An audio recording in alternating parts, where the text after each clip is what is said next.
Hello बच्चों, conservation of linear momentum इस topic से हमारा नेक्स्ट एग्जाम्पल क्वेश्चन है। Example 24।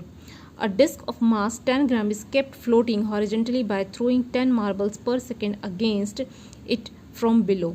If the mass of each marble is 5 gram, calculate the velocity with which the marbles are striking the disc.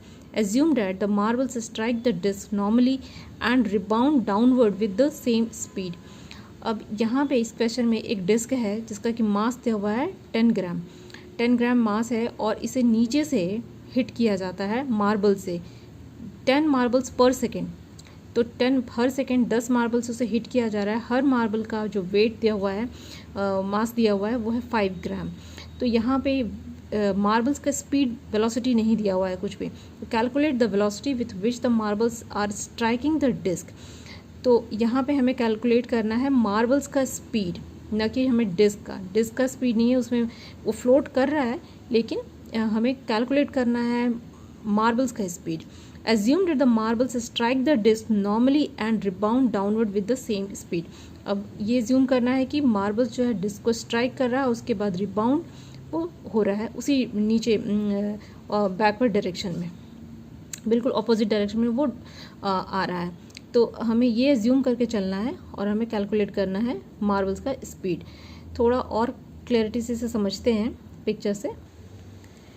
मान लेते हैं कि ये डिस्क है और ये मार्बल है जिससे कि इसको डिस्क को हिट किया जा रहा है. 10 मार्बल्स पर सेकेंड हिट कर रहे हैं. हर मार्बल्स का जो है वेट मास दिया हुआ है 5 ग्राम है. तो मास हो गया मार्बल्स का m, वेलोसिटी v जो कि कैलकुलेट करना है हमें. तो मोमेंटम हम लिखेंगे mv. तो इस मोमेंटम से हिट होता है, उसके बाद वापस वो इसी मोमेंटम से विथ नेगेटिव साइन वो वापस बैक हो रहा है. तो यहाँ पे चेंज इन मोमेंटम हम लिखेंगे mv माइनस mv, क्योंकि ये माइनस है. तो mv minus mv that is 2mv. तो ये चेंज इन मोमेंटम इस मार्बल्स की वजह से ये हो रहा है. अब इस चेंज इन मोमेंटम जो है ये बराबर हो जाएगा इस जो डिस्क है इसके वेट से, जिसका कि वेट दिया हुआ है 10 ग्राम. तो 10 ग्राम को हम लिखेंगे mg कि 10 और g को अगर हम लेते हैं 9.8 या 10 ले लेते हैं तो उससे हम इक्वेट कर देंगे तो हमें v पता चल जाएगा, जैसा कि इस क्वेश्चन में इस तरह से किया हुआ है. यहाँ पे हम लिखेंगे mass of each marble p equal to m equal to 5 gram equal to 5 into 10⁻³ kg. इसको kg में कन्वर्ट कर दिया गया है. अब यहाँ पे number of marbles thrown per second is 10. तो let velocity of impact of each marble equals to v. Change in momentum of each marble equal to mv minus mv. तो यहाँ पे जिस मोमेंटम से उसे स्ट्राइक किया जा रहा है और वापस बैक जिस मोमेंटम से हो रहा है तो उसे हम माइनस करके यहाँ पे चेंज इन मोमेंटम निकाला गया है 2mv. अब चेंज इन मोमेंटम जो है पर सेकेंड जो है वो 10 मार्बल्स के लिए हो जाएगा 2mv मल्टीप्लाइड बाई 10. तो यहाँ पे 10 मार्बल, पहले तो 1 मार्बल के लिए चेंज इन मोमेंटम निकाला गया, अभी 10 मार्बल्स के लिए. तो force exerted by marble on the disc equal to 20 mv. तो फोर्स कितना एक्सर्ट किया जा रहा है डिस्क पे 20 mv का.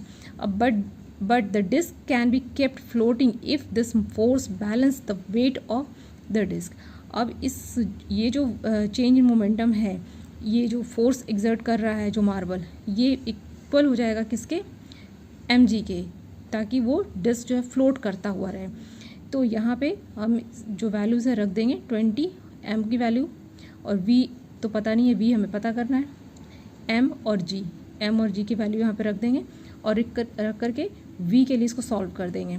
तो v के लिए जब सॉल्व करेंगे तो आ जाएगा 0.98 मीटर पर सेकेंड, डैट इज़ 98 सेंटीमीटर पर सेकेंड. तो 98 सेंटीमीटर पर सेकेंड की स्पीड से मार्बल को उस पर हिट किया जा रहा है. आई थिंक ये क्वेश्चन आपको क्लियर होगा.